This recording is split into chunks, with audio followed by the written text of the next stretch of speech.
I'll introduce myself real quick. My name is Mitchell Heber. I am 24 years young. I'm an entrepreneur, and I'm here to share my smile with the world and hopefully bring a smile to your face. So hopefully guys get some value from my video today, and maybe you can relate. But how many of you have ever felt like you're just kind of different, or maybe the oddball in the crowd? I'd be curious if you can relate. Drop a yes in the comments. That'd be awesome, because I feel like that myself a little bit sometimes. I've been kind of the oddball, I feel like, in my family growing up, and just in general, I have different views, beliefs sometimes that people don't always relate to. They might think I'm crazy, I don't know. But I've been doing a lot of soul searching in my life, and been coming up with valid conclusions to a lot of my beliefs and how I look at the world in general. So I've actually been asked this before, but from someone that kind of could relate to what I'm talking about today, and they kind of just felt like they were different, and they were curious on like how they would relate to this crowd that is different. And honestly, I would say that you kind of just got to be yourself. Excuse my French, but fuck the haters, for real, because you're going to have different beliefs, you're going to have different opinions, and everybody has an opinion. So it's not really about like what's right or wrong. I mean, it's more or less like what's accurate and inaccurate. So it's having some valid structures or points behind whatever it is that you maybe believe in, or have a perspective on. It all comes down to having a perspective, really, is what I believe. So you can't really please the whole crowd. They say you maybe touch or please maybe 18% of the crowd, and you'll kind of just have to alienate the other 82%. And over time, that'll kind of just fluctuate, and there'll be a ripple effect, so down the road. So what is up, Rico? Good morning. And so I just want you to take that into consideration. You can't relate to the whole crowd, and that's okay. You got to just be yourself, and just know that like attracts like. There's no other way. So if you're on maybe say like a vibration up here, you're not going to, or say you're on a vibration down here, you're not going to necessarily attract someone who is up here, in a sense. So if you're on a vibration, operating at a frequency up here, then you're only going to attract someone who's on another frequency that is on that same level, in a sense. So one thing I also want to touch on today is that we are social beings, and we do have a connection with people. And I actually have a little book here that it's called Social. It's probably backwards, but it's called Social, and it's all about why our brains are wired to connect. And there's this little graph inside here. It's Maslow's hierarchy of needs, so you can kind of see it there.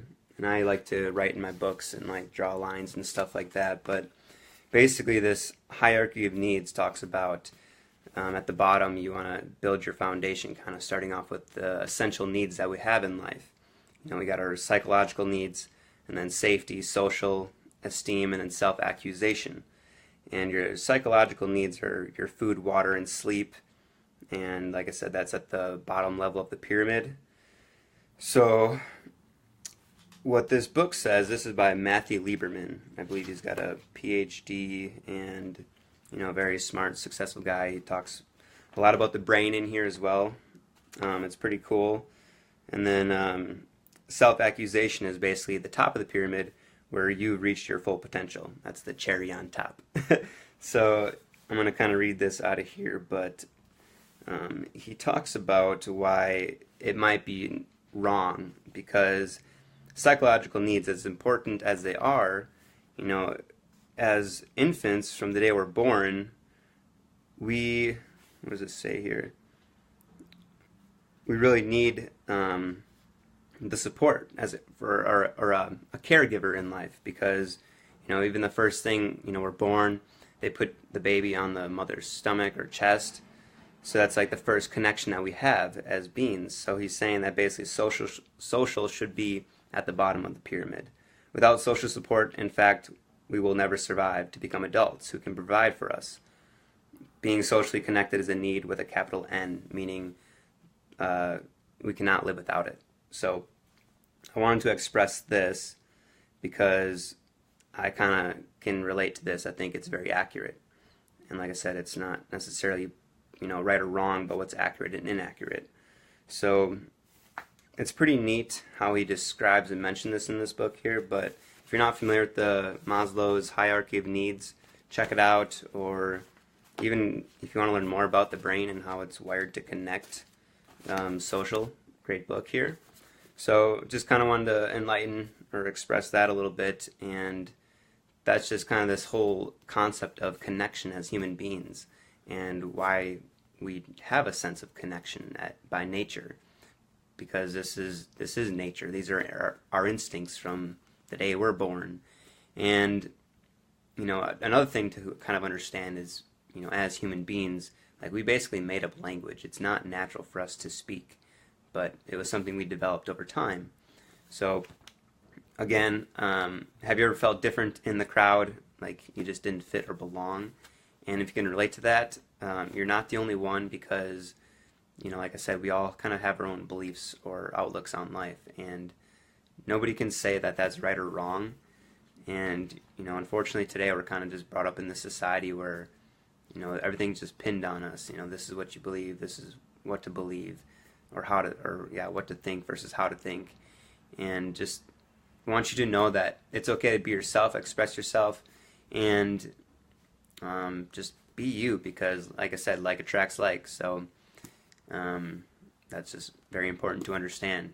You can't please the whole crowd. So live your life and be you, and the right people will show up in your life. I promise you that. So hopefully you guys got some value from this today. If you did, please drop a comment, give me a thumbs up or a like. That'd be awesome. So much love. Keep smiling. God bless, and have a beautiful, blessed day, everybody. So talk to you later. Bye-bye.